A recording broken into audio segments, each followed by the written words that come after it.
Bakit? Bisita ka, hindi yung kumare mo. Oh, baby! Uy! Uy, Diyos ko, mausap siya. Ala, yung baby, tumulo yung laway. Uy! Ah, Ay, mabato siya! nga, kay Ninong niya. Alam mo ng papa ko yan. Ninong!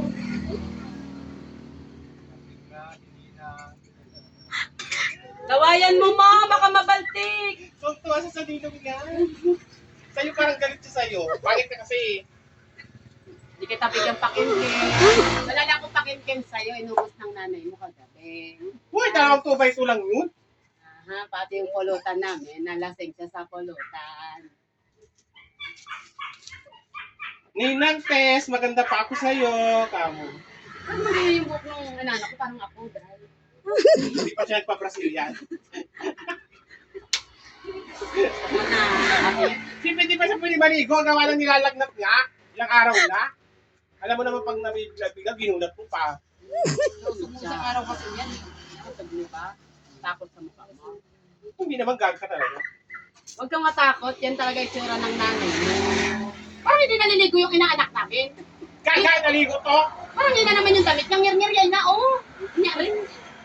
Matong tao, makakasura. Laklak kasi ng laklak yung nanay. Uy, hindi. Nagbago na nga ang nanay.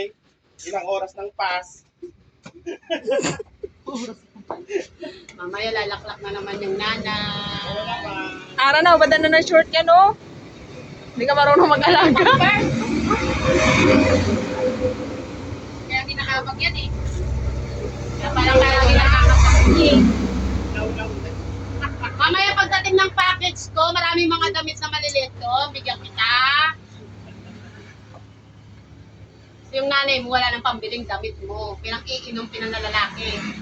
Uy, hindi nga.